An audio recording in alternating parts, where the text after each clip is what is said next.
अस्सलाम वालेकुम स्टूडेंट्स। आज रविंद्रनाथ टैगोर की हमारे कोर्स की तीसरी पोएम है जिस पे आज हमारी बात होगी। ये पोएम जो है वो इस तरह का टाइटल आज से 500 से 600 साल पहले जॉन डन ने भी यूज़ किया था। बेनेडिक्शन जो है ये बुनियादी तौर पर एक्ट ऑफ प्रेइंग है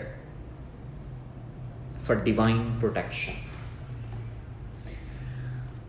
कि आप अपने खालिक से, अपने मालिक से ये इल्तिजा कर रहे होते हैं कि परवरदिगार आपको अपनी डिवाइन प्रोटेक्शन में ले ले। टैगोर यहां किस चीज से प्रोटेक्शन मांग रहा है, किस चीज के लिए प्रोटेक्शन मांग रहा है? असल में हमारी जो जिंदगी है ये बहुत दौड़ धूप की जिंदगी है। इसमें हमारे पास इतना समय ही नहीं है, इतना वक्त ही नहीं है कि हम आसानी से उन तमाम खुशियों को एंजॉय कर सकें जो फितरत ने हमारे इर्द गिर्द दी। कभी आप गौर करें तो वो बच्चे जिनको हम अपने इर्द गिर्द देखते हैं उनको किसी चीज की परवाह नहीं होती। वो उनमें जो सबसे बड़ा एलिमेंट हमें नजर आता है वो इनोसेंस का एलिमेंट है। और उन बच्चों के अंदर जो इनोसेंस है वो ना मतलब किसी कोई लालच है,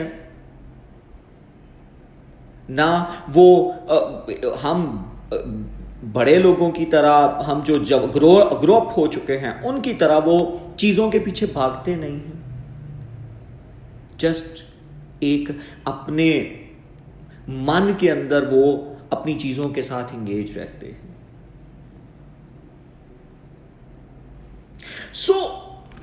ऐसी शक्ल में जबकि हमारी जिंदगी जो है वो दुनियावी मसरूफियात में दुनिया की चीजों के साथ उलझ के रह गई है, तो ऐसी शक्ल में खुदा की दी हुई नेमतों से कैसे लुत्फ़अंदोज़ हुआ जाए? ये बात कई जगहों पर यह कही जाती है कि हमारी ख्वाहिश है कि हम दोबारा से बच्चा बन जाएं। अब बच्चा बनने की वो ख्वाहिश असल में इस दुनिया के तफरकात में, इस दुनिया की परेशानियों से छुटकारा पाने की ये ख्वाहिश है। और वो जो एक अनरिस्ट्रिक्टेड हैप्पीनेस है जो कि बचपन का एक अहम तरीन खासा है, उसको एंजॉय करने की ये ख्वाहिश है।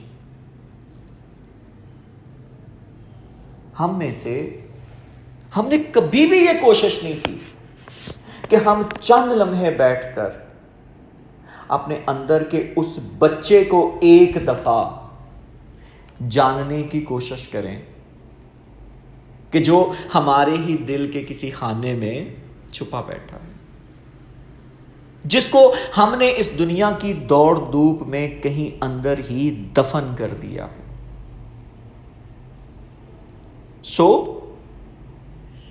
ये पोएम, ये सोनेट, जो बेनेडिक्शन है, ये उसी ख्वाहिश का इजहार है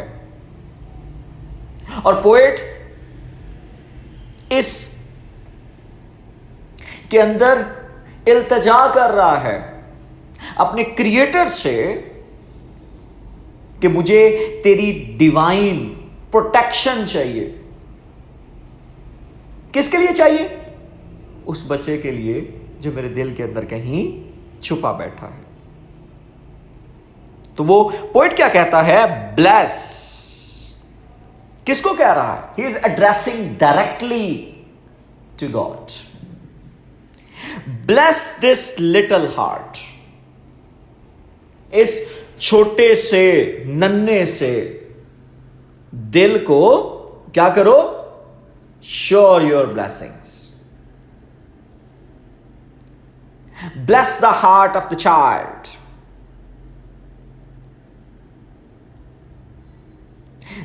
अभी little heart, what you can say कि किस तरह जबरदस्त एक एपिथेट यूज हुआ। दिस वाइट सोल, एक और एपिथेट का इस्तेमाल किया जा रहा है, वाइट सोल। हम एपिथेट हमेशा उसको बोलते हैं ना कि जिसमें नाउन से पहले हमारे पास एडजेक्टिव आ जाते हैं। तो लिटिल हार्ट, वाइट सोल। अब वाइट सोल क्यों कहा गया है? क्योंकि वाइट लिटरेचर में जो वाइट है, it's a symbol of purity, और ये प्योर होने की निशानी है। और this white soul that has won the kiss of heaven for our earth। क्या हुआ? इसके क्या उस जो आसमान है वो इस लिटिल हार्ट को देखकर, इस वाइट सोल को देखकर आसमान भी जमीन पर इसका बोसा लेने आ जाता है। क्या आसमान लिटरली जो स्काई है, जो हेवन है, जो खुदा है, क्या वो जमीन पर बोसा लेने आ जाता है? नहीं, बल्कि क्या है कि बच्चे जो हैं वो उस खुदा का रूप होते हैं जो खुद भी एक वाइट सोल है। और खुदा उन बच्चों के जरिए जो है, मतलब जो प्योरिटी है इस नेचर की, वो उस लिटिल हार्ट से, उस वाइट सोल से महसूस की जा सकती है। अब नेक्स्ट वो लाइन में क्या बात कर रहा है? ही लव्स कौन? Little heart. वो वाइट सोल जो है, he loves the light of the sun, कि वो सूरज की रोशनी से प्यार करता है। भाई क्यों करता है? Light is a symbol of hope. और सूरज को देखकर, सूरज जो है वो ऑप्टिमिज्म की अलामत है। और ये जो बच्चा है वो उसको लाइट ऑफ द सन जो है वो अपनी तरफ माइल करती है, अट्रैक्ट करती है। क्यों? क्योंकि उसमें उसको किसी किस्म का खौफ नजर नहीं आता।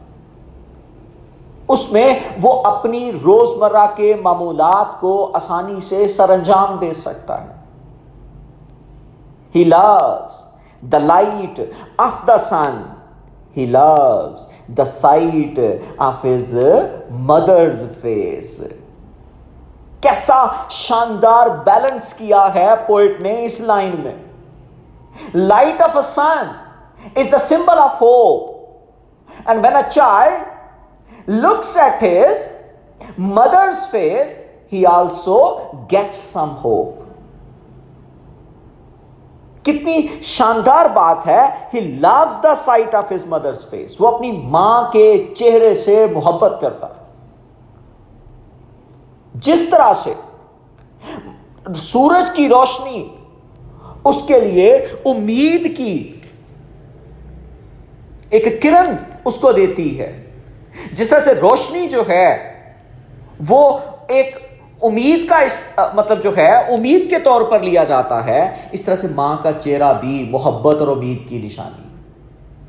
मां के चेहरे को देखकर उसको क्या मिलता है? उसको एक अंदर से एक कंसोलेशन मिलती है, एक सेटिस्फैक्शन मिलती है, एक होप मिलती है। और वो आगे क्या कहता है? ही हैज नॉट लर्न। ये जो बच्चा है ना, जब भी कोई बच्चा इस दुनिया में आता है तो उसके अंदर वो क्या है? जिस वक्त रोशनी आएगी आप उसके चेहरे पर खुशी का इजहार देखेंगे, और जिस वक्त मां का चेहरा सामने आएगा उसके मुंह से किलकारियां निकलेंगी। ऐसी शक्ल में उस बच्चे को इस दुनिया के मालो मता की कोई ख्वाहिश नहीं होती। He has not learned to despise the dust.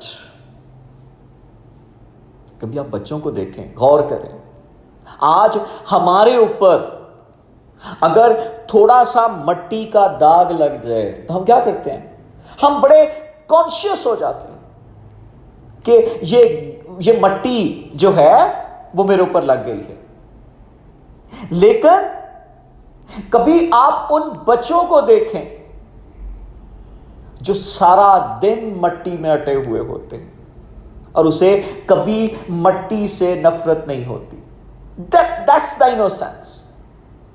उसे धरती से, उस मट्टी से शदीद प्यार होता है। हम आज सोफिस्टिकेटेड लाइफ जीने वाले, सो कॉल्ड सोफिस्टिकेटेड लोग, आज जो है वो हम अपने आप को सिविलाइज मानते हैं, हम डर्ट से दूर भागते हैं। लेकिन कभी हमने ये गौर किया कि हमारा ये जिस्म जो है वो एक दिन फना होने वाला है, इसने एक दिन खत्म हो जाना है, और इसी मट्टी का हिस्सा बनना है। तो हमें आज इस मट्टी से जब इतनी नफरत है, लेकिन आप कभी गौर करो कि उन बच्चों को जो अपने कपड़े गंदे करते हैं उसी मट्टी से, और उनको बिल्कुल अपने आप से कोई घिन नहीं आती, कोई नफरत नहीं होती। He has not learned to despise. He has not learned to disdain the dust. उसने मट्टी से किसी किस्म की उसको कोई मतलब उसने जो है वो उसके साथ उसकी कोई एनिमोसिटी नजर नहीं आती, कोई रेजिस्टेंस नहीं वो देता। और अगर डस्ट उसके कपड़ों पे आ भी जाए तो वो उसके बावजूद अपनी जिंदगी में वो एंजॉय करता है। और फिर वो क्या कहता है? And to hanker after gold. He has not learn to hanker after gold. पहले क्या था? He has not learn to despise the dust, he has not learn to hanker after the gold. जुमला पीछे वाला ही चल रहा है। और ना ही उसने गोल्ड के पीछे, गोल्ड इस दुनिया के मालो मता के पीछे। अब दुनिया का मालो मता जो है वो किस तरह से है, उसकी क्या हैसियत है? It is also a dust. इसने इस दुनिया के अंदर रह जाना है, और वो जो जिस कॉज के लिए हम लालची हुए फिरते हैं, हम इस दौलत के पीछे भागने वाले लोग हैं, कभी गौर करें तो क्या ये दौलत जो है वो हमारे साथ जाएगी?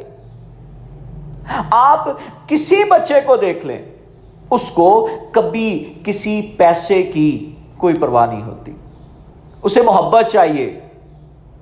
उसे जो चीज आप खाने को देंगे, जितना ज्यादा बच्चा ग्रो अप करता जाएगा वो गोल्ड के पीछे भी भागेगा, वो अपने वो अपने कपड़ों के हवाले से भी कॉन्शियस होगा, डस्ट से डिस्पाइस करेगा। लेकिन जितना ज्यादा वो मतलब लोअर एज में होगा, जितना ज्यादा वो वाइट सोल होगा, लिटिल हार्ट होगा, ये याद रखिएगा, उससे ना दौलत की परवाह है और ना ही उसे डस्ट से उसकी कोई नफरत है। अगर वो बच्चा, असल में पोएट इस पहले स्टैंजे में कहना क्या चाह रहा था कि अपने अंदर उस बच्चे को खत्म ना होने दिया जाए। अगर आप अपने अंदर उस बच्चे को खत्म कर देंगे तो फिर ये एक बात याद रखिएगा कि आप सिर्फ इस दुनिया के एक अदना से हकीर से शख्स बन के रह जाएंगे। आप कभी भी इस दुनिया के अंदर एक बेहतर इंसान के तौर पर नहीं जाने जाएंगे, क्योंकि वो जो प्योरिटी है उसको आपने रिप्लेस कर दिया है इम्प्योरिटी से। वो जो वाइट सोल है आपने उसको गंदा कर दिया है। वो जो लिटिल हार्ट था आपने उसको फिल्द से, इस दुनिया के झगड़ों से भर लिया है। तो पोएट असल में अपने मतलब जो है वो रीडर्स को यह बतलाना चाहता है कि ब्लेस दिस लिटिल हार्ट, अपने उस दिल के अंदर उस बैठी हुई वाइट सोल और लिटिल हार्ट को रोज ब्लेस किया करो कि खुदा इसको तू अपनी अमान में रख। ये दिल जो है वो इंप्योरिटीज से पाक रख, और अगर ये दिल इंप्योरिटीज से पाक होगा तो तभी ऐसा मुमकिन है कि आप इस दुनिया के अंदर किसी के लिए बेहतरी का सामान कर सकेंगे। नेक्स्ट स्टेंजा में वो क्या बात करता है? Clasp him, hold him formally. Clasp him, hold him, उसको पकड़ के रखो। टू योर हार्ट, अपने दिल में पकड़ के रखो। पकड़ के रखना है, उसको रोज रिकॉल करना है, उसकी प्रेजेंस देखनी है कि क्या वो वाकई में डेली बेसिस के ऊपर वहां मौजूद है, एंड ब्लेस हिम। और रोज खुदा से उसके लिए प्रोटेक्शन मांगो, डिवाइन प्रोटेक्शन का तकाजा करो कि खुदा इस दिल के अंदर जो इनोसेंस मौजूद है, वो जो तेरी महलूक से मोहब्बत करने का जज्बा मौजूद है, वो जो लिटिल हार्ट है, वो जो वाइट सोल है, उसको कभी भी गंदा मत होने दे। आगे वो क्या कहता है? He has come into this land of 100 crossroads, कि वो जो वाइट सोल है, वो जो लिटिल हार्ट है, वो जो तुम्हारे दिल के अंदर है, He has come to this land, into this land, वो इस जमीन पर आया है। कैसे? अपने 100 क्रॉसरोड्स, कई तरह की मुश्किलात, कई तरह के क्रॉसरोड्स। बेसिकली हम एक ऐसी छोटी सी बस्ती को कहते हैं जो गांव से छोटी होती है, हैमलेट, या क्रॉसरोड्स जो है वो किस क्रॉसरोड्स की वो बात कर रहा है कि जब उसको चूज करना था कि खुदा हर एक को ये ब्लेसिंग्स नहीं देता, किसी के अंदर ये वाइटनेस का जज्बा बड़े होकर भी हर एक के अंदर मतलब जो है वो जागजी नहीं करता, उसको नहीं उभारता। ये खुदा की कुदरत की एक बहुत बड़ी नेमत है कि अगर उसने आपके अंदर इस इनोसेंस के जज्बे को बेदार रखा। और अगर किसी शख्स में ये इनोसेंस मौजूद नहीं है तो समझ लो कि उसका दिल स्याह हो चुका है, उसकी सोल गंदी हो चुकी है। तो वो कहता है, He's come into this land of an